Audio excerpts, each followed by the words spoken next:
This is Invisible Inc., the podcast for under-resourced women entrepreneurs. And I'm your host, Shubha Chakravarti, founder of Achieve. In this podcast, I talk to women entrepreneurs at every stage of their journey about the challenges, the highs, the lows, and what they've learned along the way. We'll also hear from experts who'll share valuable tips on how to succeed the smart way. Let's jump in. How do you translate a burning social purpose into a functioning real-life organization? How do you make the biggest dent you can with the limited means you have? And how do you do all of this while knowing nothing about your subject or the business when you first start out? In this episode, neuroscientist turned social entrepreneur Tina Tang describes how she founded Debtless and canceled crushing debt totaling tens of millions of dollars, starting with just $2,000, how she learned to fundraise, the nitty-gritty of starting a nonprofit, how she stays true to mission, and much more. Now let's get debtless with Tina Tang.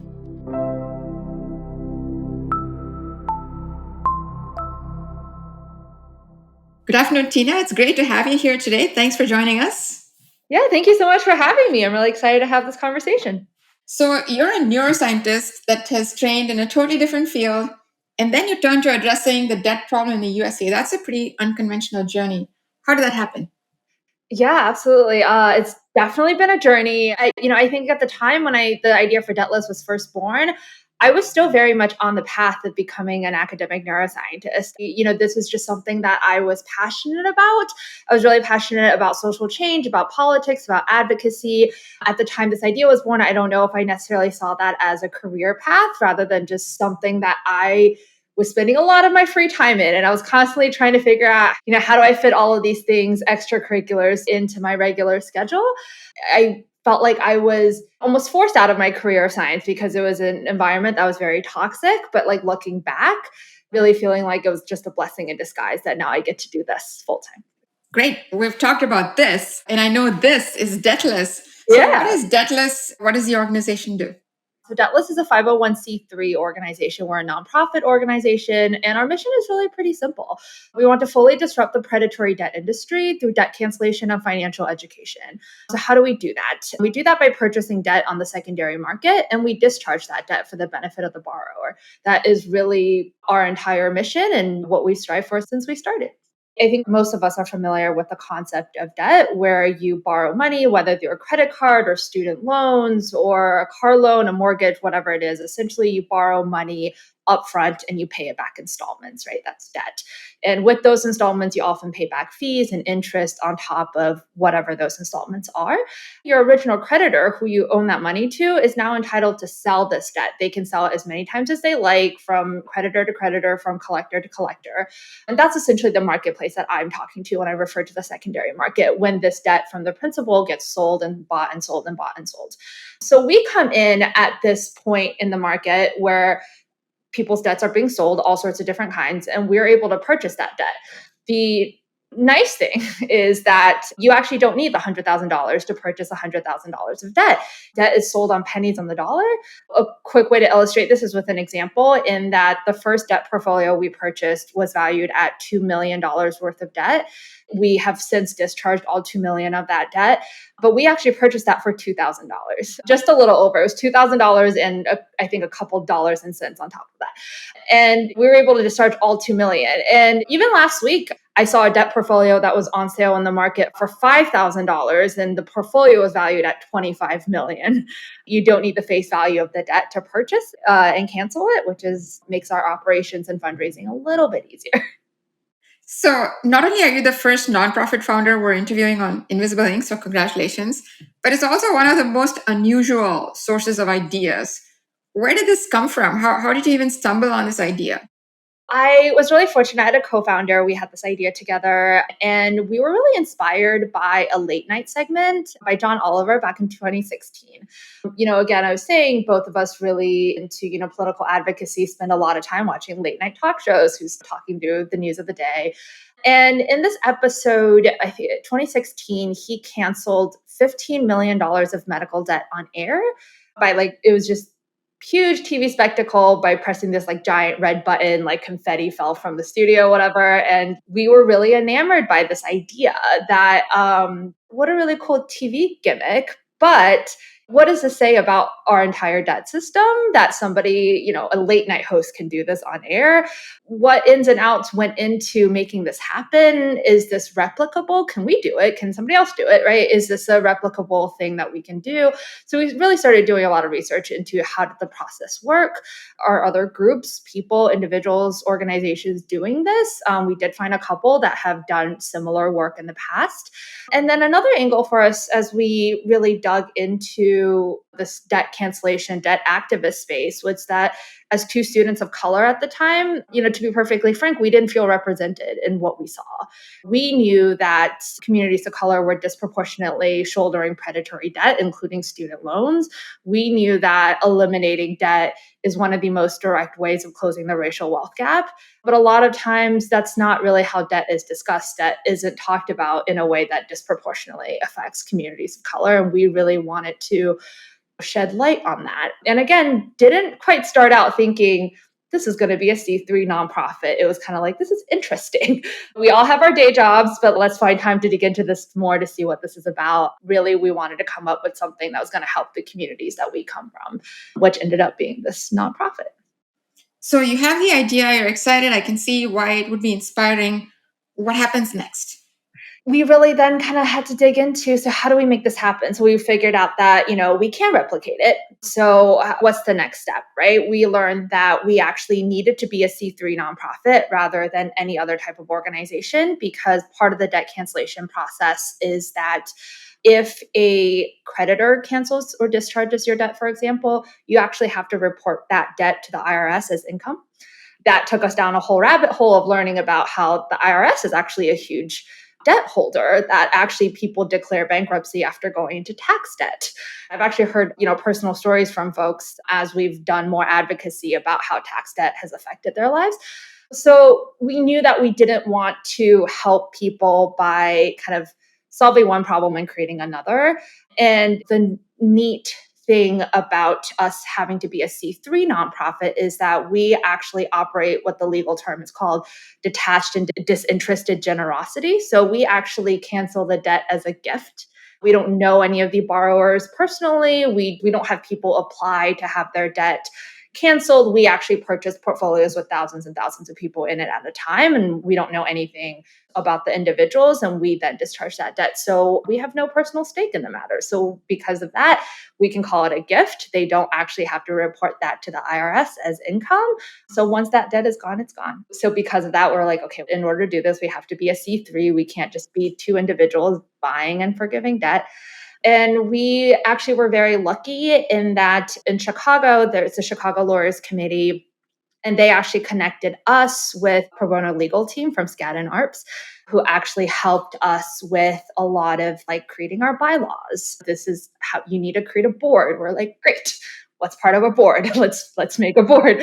Writing out what our operations is going to be, figuring out some very, very early financial projections, filing all the paperwork, both at the state and the federal level. That whole process probably took over a year from start to finish. So even though we had kind of started this digging process in 2016, we were not a registered nonprofit until the end of 2019. A bit of a journey. It's fascinating how much you had to learn across business, across the tax code, and a whole bunch of other things, the secondary debt markets. How equipped did you feel? What concerns did you have? And how did you cross that mountain of learning that you needed to cross? I don't think I felt equipped at all, to be honest, because my background was in academia at the time. For the kind of first years of Debtless operating, that was still my career path. So I really didn't have a lot of background in this. I didn't take any business classes or economic classes or anything. One of the needs that we recognize is that we have a whole generation of young people who didn't receive any financial education, multiple generations of people that didn't receive any type of formal financial education. I know the first time I got a credit card, I was like, I don't know what an APR is. That sounds great. Now I do. But I think this is such a new field for us that we really weren't equipped at the time. But I think for us, it was about kind of really remembering that we're a mission-driven organization. So no matter what we did and any decisions we made when we were creating our bylaws, when we were writing out our mission statement, when we were even writing out our financial projections, remembering that what is the end goal we're trying to accomplish here, and having that guide us and all the tools that we can learn along the way. So lots of learning. So you're a nonprofit, but regardless, you have to be solvent and would like for you to be around for the long term. So the business model is a pretty critical component of it. How did you tackle this question of the business model, the economic model? What were the most important parts and how did you get those right?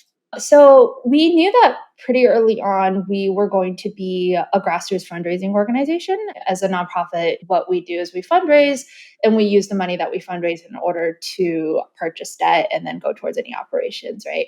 And so I think for us, we made a decision that the bulk of any money we fundraise was going to go directly back into debt purchase. And that in terms of operations, we were really just going to bootstrap as much of as we possibly can. I mean, the first batch of letters we sent out, we hand stuffed those letters and hand wrote them. And then I took an Uber and delivered it to USPS to send them out. We knew early on that that's where the bulk of our money was going to be spent. And that's how we approached our financial planning, and that everything, as much as we can put into debt cancellation, that's what we were going to do. Everything else, we were going to just be as creative and scrappy as possible. I think that's also the story that we found resonated with people, right? I think when we talk about grassroots fundraising, so many people get fundraising emails or fundraising asks or whatever it is. And there's this idea with a lot of the big nonprofits where millions and millions of dollars that are fundraised actually goes back into overhead and operation costs and CEO salaries and all of that. We're kind of like, that's not going to be us. Again, that doesn't map back to our mission. So that's actually helped us the way that we've bootstrapped our growth, because I think that story has also really helped us. And we've been able to demonstrate to our funders that really nearly every single cent coming in has been going back out, canceling debt and helping borrowers. And that's made a big impact for us. We're also really thankful that we've been able to demonstrate enough grassroots fundraising. Now we're eligible to apply for some grant funding and foundation funding. So that's kind of the next step what we're looking at right now. We actually just submitted our first grant application last week. Fingers crossed. I'm really excited about it. Congratulations. I will keep all my fingers, toes crossed for you. A couple of interesting things that came up in your last answer there. One was you said you went and delivered the appeals yourself. That presumes that you actually had a list to reach out to.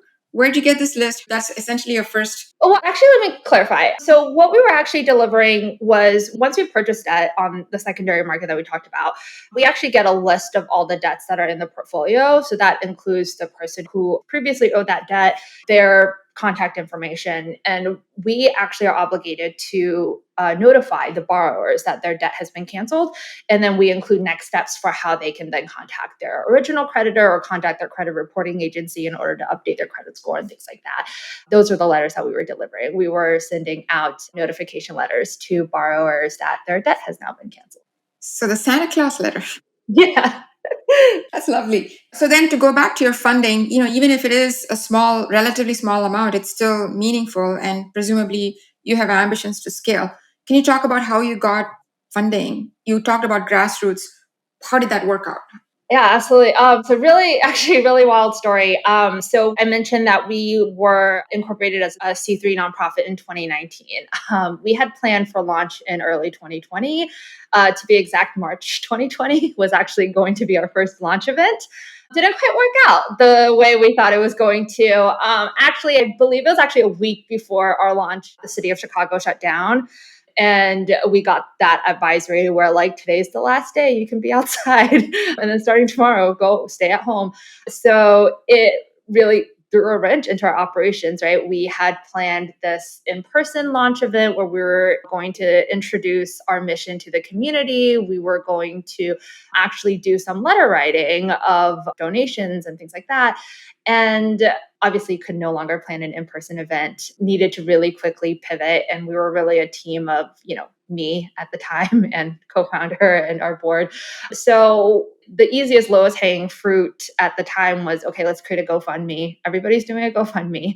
GoFundMe actually at the time had a platform that was called GoFundMe Charity, which is specifically for C3 nonprofits, where we essentially wrote our story. We made these little videos about why this is important, introducing people to the nature of the predatory debt industry, really highlighting the impact of even $1, $5, $10 could actually cancel thousands of dollars of debt.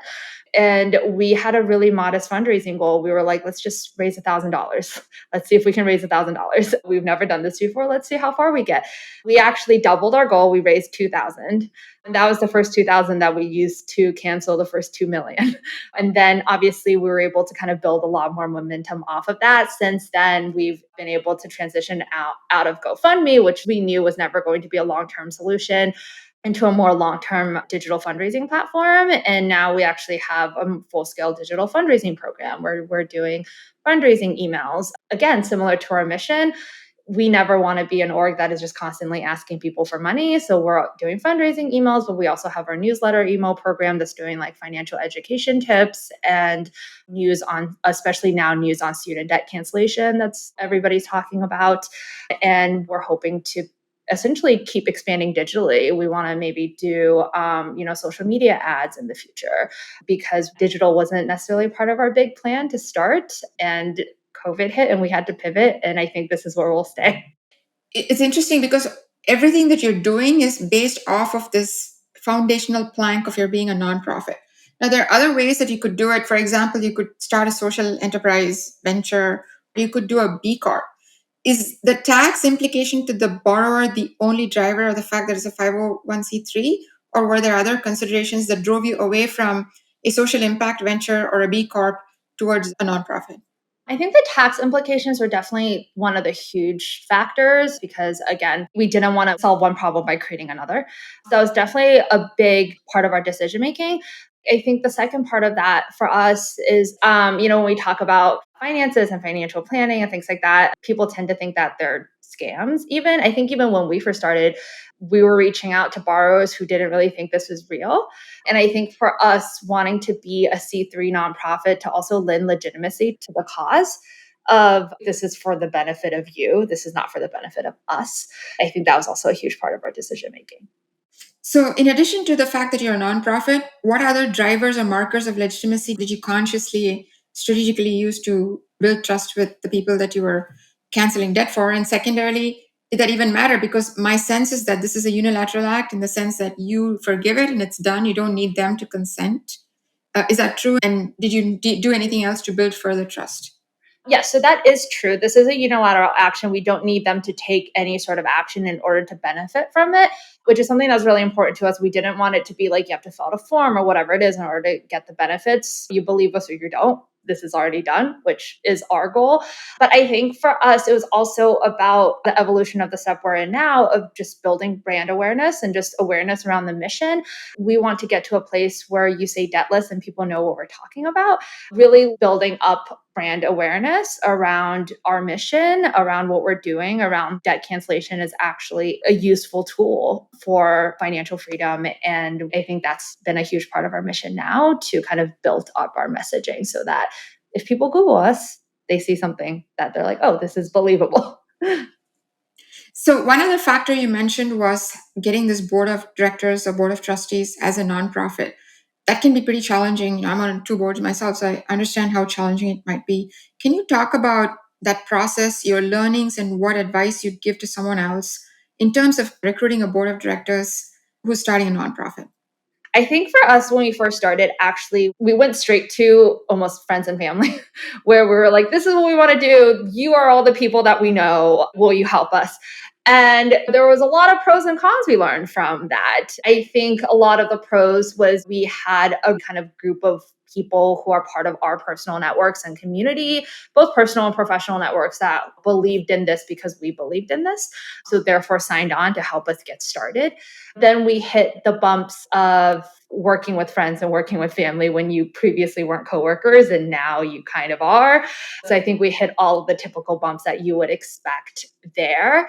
Now we're at a position where we can recruit people who weren't necessarily in our personal or professional networks to begin with, but we are now consciously bringing into our network because they've bought into the mission, because they believe in what we're doing, and because they bring value to the next step of where we want to go. But yeah, definitely when we got started, it was kind of like, let's just find people who's willing to put their name on a piece of paper and let's go from there. Can you talk through a little bit of your philosophy of kind of how you put your board together as this nonprofit? Skills and connections play a huge part into this decision making for me because early on when we first started, we raised 1,000. Let's raise the next 1,000. Let's raise the next 1,000, right? Like we weren't even thinking far enough in 2019 and 2020 about what the long-term connections are going to look like, what the long-term 5-year or 10-year plan is going to be. It was really kind of like, can we keep the lights on for another month? Great, let's do that. So the considerations that went into our board at the time then was people who had time to actually put into the organization. That was actually my biggest factor of like, do you have 5 hours a week? Do you have 10 hours a week? If I give you these list of things to do, can you do it in this amount of time? And that was really our early stages. I think now what I'm looking at is more, these are our 5-year goals. For example, we're applying to grants. These are our 10-year goals of wanting to build up name recognition. And a huge part of that is going to be our digital strategy. So how can I bring in people who already have experience and connections in those areas so that I can pick their brain? I don't necessarily need them at this stage to like, do you have 10 hours a week to actually do the grunt work with me? But do you have an hour a month or an hour every quarter where like I can pick your brain and like, are we going in the right direction? What do I need to plan for next? So I think definitely those considerations have changed and evolved, but for sure filling a need at every step. That brings me to an interesting question. You want this organization to be around for the long term.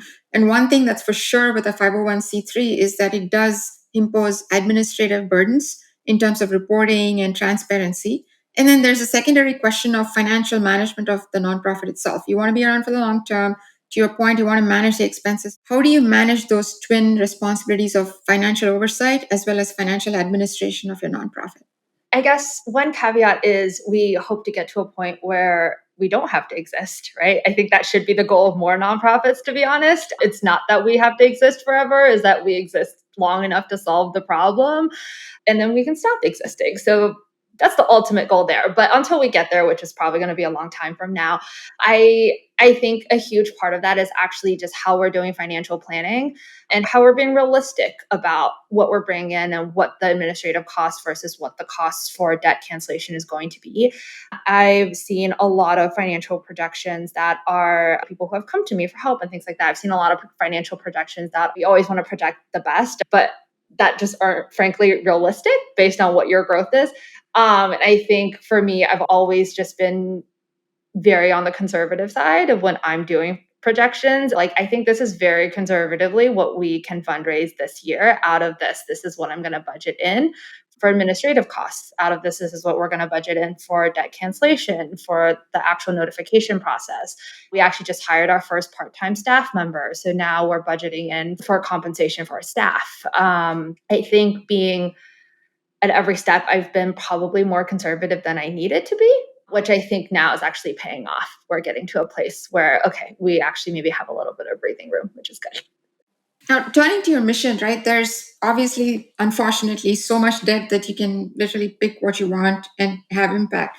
From a strategic standpoint, how do you select the portfolios, the types of debt? So, for example, you go beyond student debt, and then how do you pick the specific tranches or packages of debt that you choose to buy and then cancel or forgive? I love this question. So thank you for asking. I talked about at the beginning, a huge part of our mission was that we felt like people of color's voices weren't really represented in the space because people of color are disproportionately affected by predatory lending. Almost across every type of debt, really, if you think about it. And we wanted to really, one, focus a conversation on that. And also, two, in our actual cancellation efforts, focus on types of debts that we know are disproportionately affecting our communities. Because again, we can't go in and say, we're looking for XYZ person's debt, or we can't say segment this portfolio by race or by gender or whatever it is. But what I'm looking for when we're looking for portfolios is one, portfolios that are actually have been charged off for a long time, meaning that people who have owed debts for a really, really long time. So we're prioritizing helping people who have been in debt for longer. So I think one of the most recent portfolios we saw had been charged off since, I believe, 2010. So it's over 10 years of somebody who had been harassed and hounded for this debt. So that's first thing we look for. Second thing, we've actually recently started a renewed focus on looking for debt portfolios that are actually payday loans, because if you really dig into the payday loan industry, there is just so much to talk about. But it's one of the debts that most disproportionately affects communities of color. It's marketed often as a alternative financial solution in banking deserts, which are areas where there's not a financial institution for, I believe, 10 miles, which are often within urban city centers or rural areas where are predominantly for communities of color. So we've been really focusing on discharging payday loans, because also just there are so little regulation on the payday loan industry. I think interest rates in payday loans in the country can go up as high as over 600%, which is in Texas, which doesn't sound real. And actually, in Illinois, I believe payday loan interest used to average definitely above 200% until 2021, where there was legislation that just passed that capped payday loan interest in Illinois at 36%. But even 36 is abnormally high, right? Like a credit card is maybe like 18 to 22. So I think that's one type of debt we have really decided to prioritize. And another reason for that is we wanted to plug a gap and fill a need that didn't exist already. There's already a big national conversation happening around student loan debt, and we are part of groups that are doing a lot of advocacy right now for the president to cancel student loan debt, which he literally can do today, tomorrow, whenever he wants to. So we're really hoping that bans out there. But there's a sense that student loan debt is debt that you took on to get an education, so it's somehow acceptable, because someone who has like $300,000 of student loan debt, you view that person very differently than someone who has like even $10,000 of credit card debt. So that's considered somehow more acceptable. And medical debt, there's actually an organization that has been focused specifically on canceling medical debt. But again, medical debt is one of those things that also, if you tell somebody that you are $20,000 in debt because you have to get a life-saving procedure, there's not too much shame around it. But, somebody who took out $500 of a payday loan to pay utilities for the month and rent and put food on the table, who didn't pay it back, now owes this debt 10 years later, that really can keep a person down for a really long time unnecessarily. So we've really chosen to be very intentional about plugging into this need that we identified that even similar organizations are not addressing right now. Fascinating, which brings up an interesting thought for me, which is take something like student loans. It's not a recurring debt, whereas you could make an argument that in the case of a payday loan, there's a systemic issue that's causing someone to repeatedly access this loan. So when you forgive, let's say I had a payday loan and you forgave me or forgave my loan, seems like there's an opportunity to help me on a more systemic basis, either by yourself or maybe partnering with some other nonprofit that has a complementary mission to you. Have you thought about that? And if so, do you see opportunities where there's upside there? Yeah, absolutely. I think that's really just the second part of our mission statement, which is not just debt cancellation, right? It's debt cancellation and financial education. One of the things that we really believe in is that if people had knowledge of what they were getting into when they take out these really predatory loans, you would take time to try to find other options. So I think that's one, that every time we cancel debt, we actually provide people with a list of resources, not only to update your credit report, but also here are some steps you can take to stay out of debt. Because yes, the rate of someone who takes out a loan, any type of loan, it's not a student loan or medical debt, and then immediately falls back into debt. Just the rate is very, very high. That's definitely financial education is a key part of that. And the other part of that we actually see as part of our advocacy work. So like we mentioned, or I just mentioned, Illinois recently passed legislation to cap payday lending, which is great. We support that. However, that actually didn't address the systemic issue because payday lenders exist in neighborhoods where there are not a lot of banking institutions. They're often the only option for people in those areas in order to get credit. So capping payday loan interest at 36% in Illinois, actually in parts of Chicago, and I'm sure other parts as well, forced payday shops to close, which in theory, you say, great, payday lender shut down, good news. But that actually leaves the people in those communities without any option for credit whatsoever. And so education alone in that scenario is not going to fix the problem, right? So we really want to grow and expand in terms of advocacy for actually more reputable financial institutions to be in those neighborhoods to really address the problem of banking deserts head on.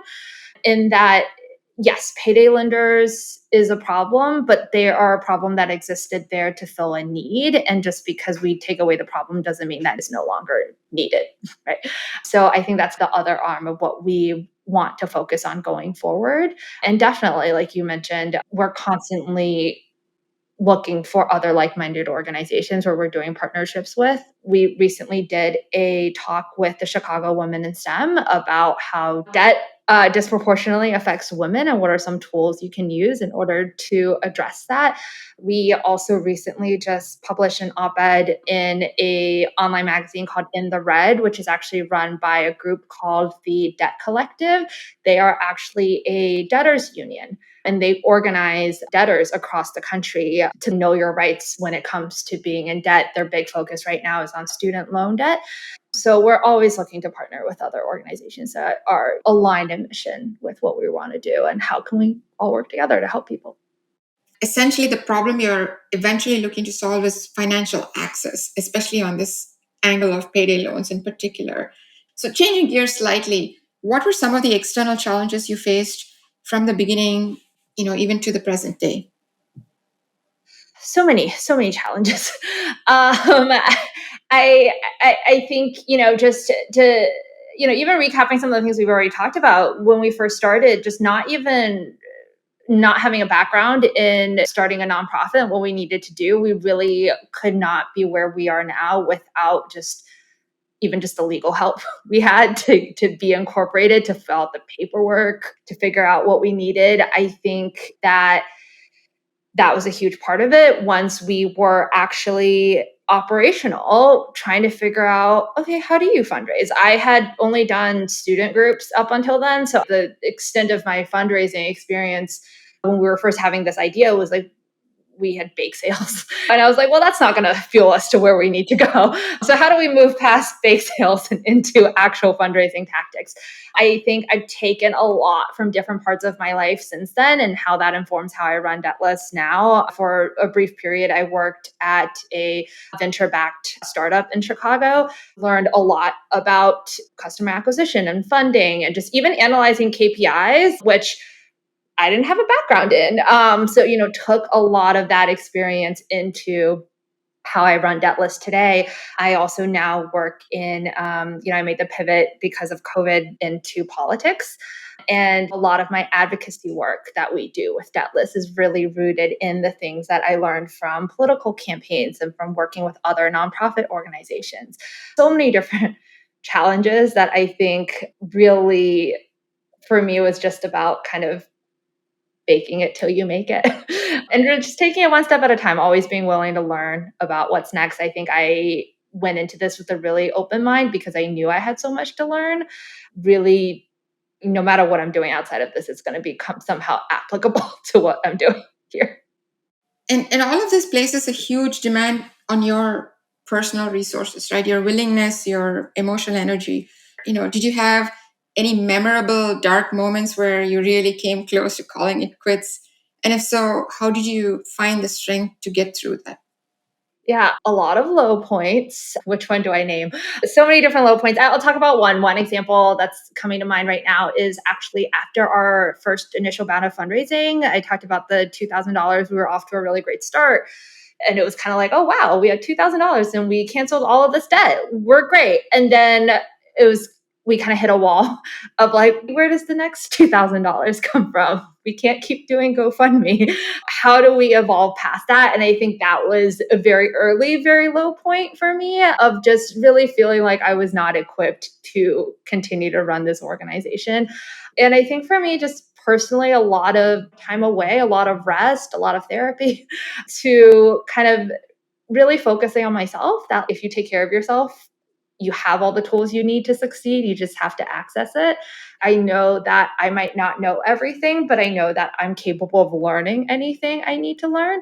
That's been a really powerful reminder for me, even today, because there's still so many things today that come up where I'm like, wow, I didn't know this before today, but I have the tools of how I can find this information or who I can go to get the answer, reminding myself that you don't have to have all the answers, that just take some time away, take a nap, have a coffee, come back.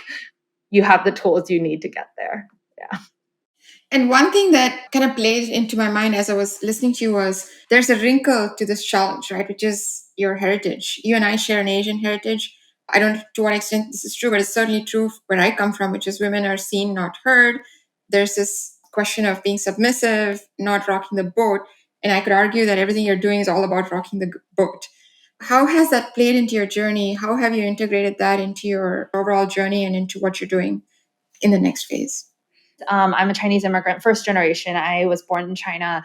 And the culture that I grew up on was very collectivist, is about valuing the whole over the individual, it's really not the best precursor to entrepreneurship because it's not really about doing something on your own and standing out on your own. A lot of what I'm doing now has not always been supported by people in my family or people in my culture who are kind of like, you gave up a pretty relatively stable career to be in academia, which is also respected and comes with some level of just the graduate degrees and all of those things, some level of value to my family and community, and gave all that up to like join a political campaign and run a nonprofit. Like, what is that going to do? There's no stability involved in what I do today. And that is really terrifying sometimes, because I definitely see the value in stability. But I also think a lot of my influences of growing up here is also really valuing what I'm passionate about. I think for a huge chunk of my life, I made decisions because it was the right, quote, right decision to make, or the one that my family was going to approve of, or one that was, like you said, not going to rock the boat or make anybody uncomfortable or easy to explain. Like, I'm a doctor, period, right? That's a very easy thing to say. I'm a nonprofit founder who does this. People are like, I don't understand. So I made, I think, too many decisions in my life like that it's been really freeing, I think, now to start making decisions that actually wakes me up in the morning, that I'm excited to do every day. I think I was definitely hitting a point in my career where I just wasn't excited anymore to wake up and do the things that I was doing. And talking about being excited, has there been one moment in this journey that really lit you up that said, you know what, this is why I'm doing everything. This is why I'm putting up with everything? Yeah, I think the obvious one is every time we've canceled the debt portfolio, those letters go out. It just feels like, wow, this is real. They're physical envelopes, right? That go out into the world and somebody's going to touch and open. And the earlier batch of those, I hand stamped and closed those envelopes. So it felt very like, oh, wow, like I touched this and now somebody else is going to and is going to touch their lives. I think that's always going to feel special no matter how many times we do it. But actually, another moment that comes to mind is we recently hired our first staff, right? She's part-time staff. She's our fundraising director. She's helping us with fundraising. Really, really valuable addition to our team. She told me recently that working with Debtless, and she started end of March this year, so it's really been just over 6 months, that working with Debtless has really changed her view on like the entire financial system and just how passionate she feels now about this work. And I think that's always going to feel really special to me, of that really kind of interpersonal connection we've made, and also just getting us to a point where we are able to have staff, even if it's one part-time staff. That's huge. So It counts. yeah, really excited about that. And then looking back, is there anything that you wish you'd done differently? Yeah. I think looking back now, had I had the foresight, I think I would have tried to do more long term planning earlier on. I think that was a big pivot for us actually at the end of last year, where we really operated for a full year of just let's see where the next month gets us. We're kind of in that constantly like, let's just go mode and let's see what happens. And then, really, the end of last year, which led to our hire now, is slowing down, really evaluating where we're at, making a 1 year plan, a 5 year plan, a 10 year plan. Had I had the room and the foresight to do that earlier, I think that would have helped that first year not feel as scrambled and maybe help that first year have less of those low points that we talked about earlier. But I also do think that that scrambling was really valuable. I learned a lot very, very quickly, even to a point of like the first time we did mailings with USPS. Leading up to that, I probably spent maybe 5 or 6 hours over the course of a week just at the USPS in Chicago, the main, and just being sent from this office to that office and trying to figure out all that mailing stuff. And it was because our letters had to go out and we didn't have enough money to hire a mail vendor. So I was like, we're going to do this on our own. And had I had the foresight to do a lot more planning, that definitely would have been less hectic. But I think also just me physically being there and running around for that whole week taught me a lot. And now I really know the ins and outs of USPS that otherwise I never would have. And, how to figure out what the nonprofit pricing is and all of that stuff. So I think definitely a lot of value to be had, but a lot of stress and anxiety too. And what would that planning have covered in retrospect? Ooh, I think we would have done probably better financial planning for the whole year of really having a goal of what we want to fundraise and how we're going to get there. I think early on, it was very much we just need as much money as we can get without really a solid goal of like, this month we want to raise 2,000. Next month we want to raise 2,500 or whatever those numbers should have been at that point in time. And then how do we map back to that, which is where we're at now. We're now at a point where we have distinct fundraising goals that we want to hit at the monthly, quarterly, and yearly mark. And we can really evaluate progress and change and be strategic about this is working. We should keep doing this, or this isn't working. We should stop, which sounds really simple. But early on, I was kind of like, let's do everything because something just has to work and something has to stick to the wall. And we weren't very strategic about how we were fundraising and then, how we're allocating that. And I think that would have been really helpful had I had more of that experience early on. Last question. What advice would you give other aspiring women entrepreneurs who want to start a nonprofit? Honestly, I think just go for it. If you identify a need that needs to be filled, which is what we did, then you should go for it. I think that for most of this journey, I had been really scared and really insecure about my abilities to be able to operate an organization like this because this wasn't my background. This wasn't part of my culture to do so. I didn't have any entrepreneurs in my life to look up to or know anybody who was working in the nonprofit world. And really just trust yourself that you have the tools in order to make that happen. If you don't, you can learn. I think that's why for us, it was really important always to be a mission-driven organization of that, like, we're doing email fundraising. If I didn't know how to code an email for an email fundraiser, for an email, that's okay, because I can watch a YouTube video and I can learn. But if I didn't believe in the mission of what we were doing, then that's not going to get me up to, that's just not going to do anything. So trust that like the technical things you can learn to do, the paperwork you can learn to fill out, but making sure that it's a mission that actually you're passionate about and fills the need. Thank you very much, Tina. This has just been an inspiring and very informative conversation for me, and I'm sure for many others as well. Thank you very much for your time. Thank you so much for having me. This was wonderful. Thank you. Tina Tang was one of my most interesting guests because she gave me so many new insights. First, it was eye-opening to learn that big impact can be made through the most boring means possible.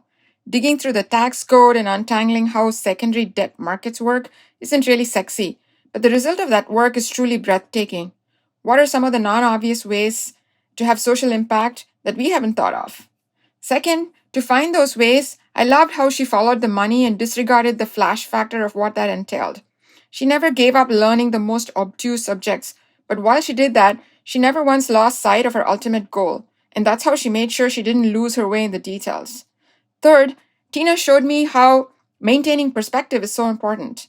Despite all the work she's putting into building Debtless, she's very clear that the ultimate goal is not about making Debtless great, but rather about eliminating the core problem of indebtedness she founded it to address in the first place. I love how egoless she is about this mission. The bottom line, for social entrepreneurship to be successful, it's about mission, money, and the best means to get it done. Thank you for listening to today's episode. Find show notes and more at achieve.co.